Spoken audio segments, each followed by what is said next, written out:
Allah subhanahu wa ta'ala says in the glorious Quran, in Surah Buruj, chapter number 85, verse number 16, فَعَالٌ لِمَا يُرِيد. Allah is the doer of what He intends. Whatever Allah intends, He can do. But He will never intend to do ungodly things, like making a mistake, like telling a lie, like forgetting, like becoming a human being.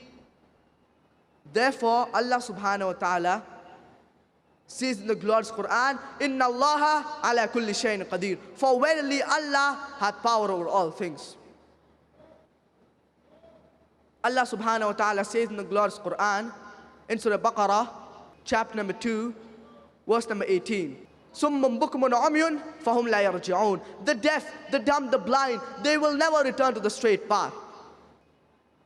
And it's mentioned in the Gospel of Matthew, chapter number 13, verse number 13. Seeing they see not, hearing they hear not, neither do they understand.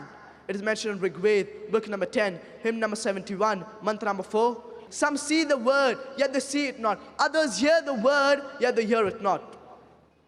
So all these scriptures, they're explicitly mentioning that you have to worship only one God. Yet there are some people who behave like deaf, dumb, and blind and do not follow the message.